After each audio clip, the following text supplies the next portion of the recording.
Hello, welcome to another episode of Unhindered Faith. Let's be honest for a second.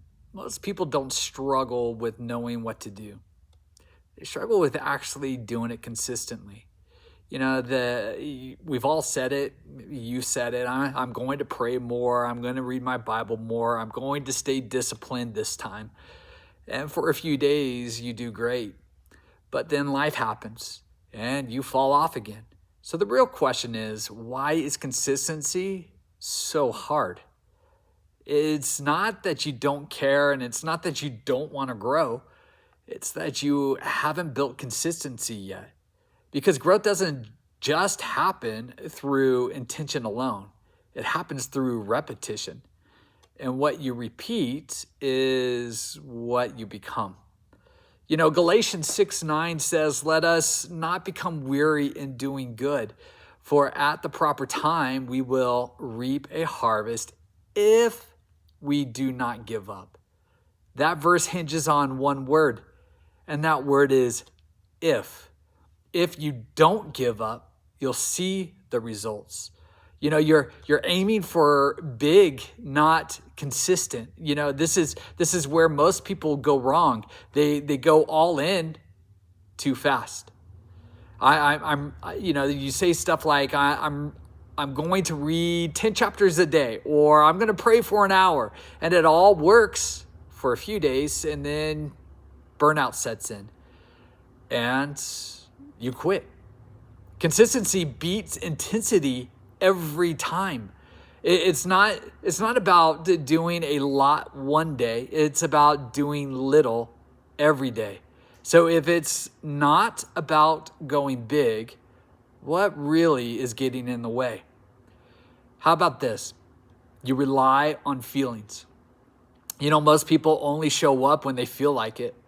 But here's the problem. Feelings are inconsistent. Some days you're motivated and some days, guess what? You're not. And if you only show up when you feel it, you won't show up often. The discipline carries you where feelings won't. Growth happens when you show up, even when you don't feel like it. And then this next one might be the biggest reason, and it's this: you don't have a plan.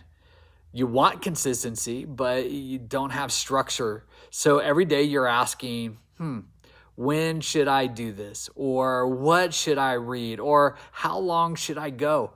And that uncertainty kills consistency. You need a set time, a set place, and a simple plan. When what gets scheduled gets done.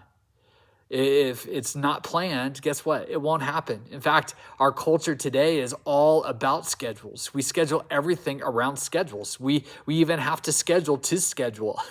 And that's just where we're at. And here's the thing. You may have to put in your calendar an appointment for yourself. And here's where most people give up completely. And it's this: you quit after one bad day. You miss one day and suddenly you feel like you failed.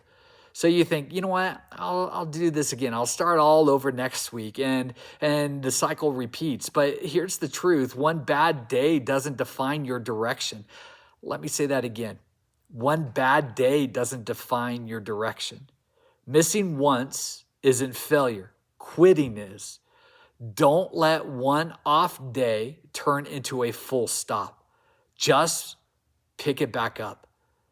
Think about going to a gym. If you miss one day, you don't quit. You just go back the next day. You see, growth works the same way. So let me ask you, where do you need to be more consistent right now? Don't overthink it. Don't go big. Start small. Maybe it's 5 minutes or one verse or one prayer. And commit to showing up daily. Once again, schedule it. Put it in your calendar. Put an alarm. And put it and let it go off and remind you, okay, now is my time. 5 minutes, one verse, one prayer. You don't need a perfect system.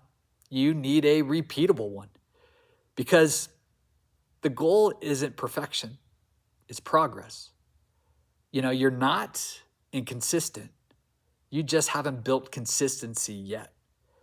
So if this spoke to you today, don't overcomplicate it. Start small, stay consistent, and just show up. Because real growth doesn't happen in big moments. It happens in daily decisions. And if you know someone who's trying to grow but keeps falling off, keeps disappearing, keeps quitting, send this to them. It might be exactly what they need. And I'd love to hear from you. What's one habit you're committing to this week for your growth? Drop it in the comments. I would love to join you in prayer and praying for you that we could develop the structure of consistency in our lives.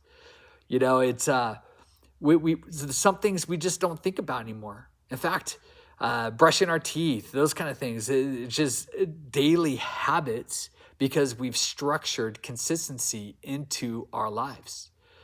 And our own personal growth, spiritual and leadership and all the different things, we could develop those habits by putting structure around us to build a consistency. It's about the small things and showing up daily. You know, thank you so much for joining me on this journey of unhindered faith. It's one of those things I've had to build a structure of consistency, of understanding that we serve a God who's not hindered by the situations that we face. And so I strive to find daily that I could walk with unhindered faith. Thank you for joining me on this journey. I love you. Praying for you. Have a blessed week.